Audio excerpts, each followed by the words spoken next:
school staff need some basic knowledge about diabetes. Diabetes is a chronic disease that affects adults and children. It cannot be cured, but it can be managed. Diabetes management is 24/7.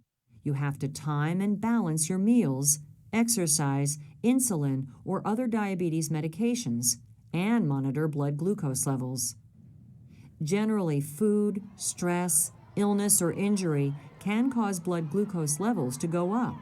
Insulin and other diabetes medications and physical activity make blood glucose levels go down. Glucose, also known as sugar, gives us energy.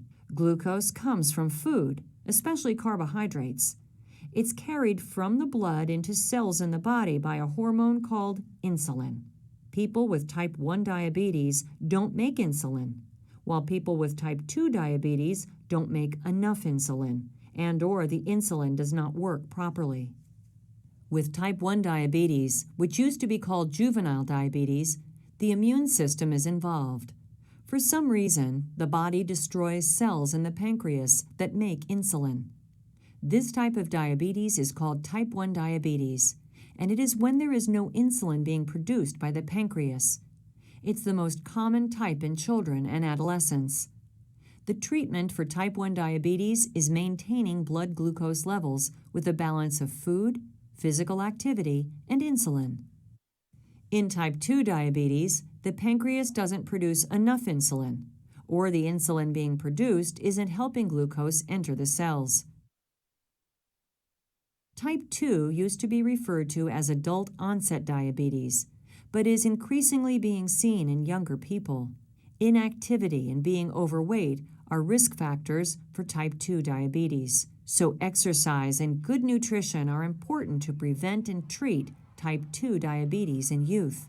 Sometimes oral medications, insulin, or other injectable medications are also required.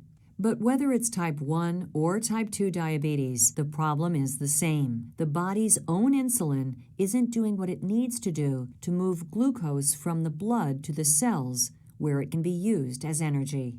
Not enough insulin means there's too much glucose in the blood because it isn't getting from the blood into the cells in the body.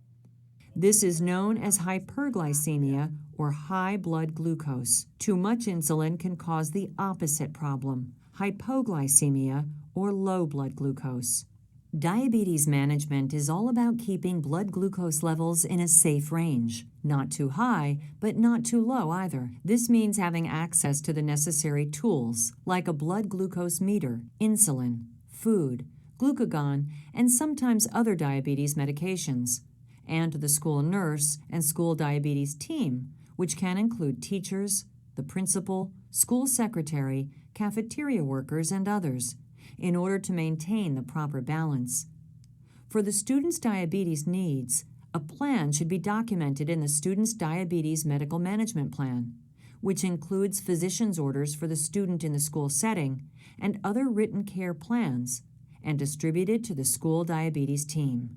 Diabetes can be serious in the short term if blood glucose levels become too low. Over the long term, high blood glucose levels can lead to complications like heart disease, stroke, blindness, amputation, and kidney failure. This is why good care is important. While diabetes is serious and does require 24/7 care, there's no need to be frightened or intimidated.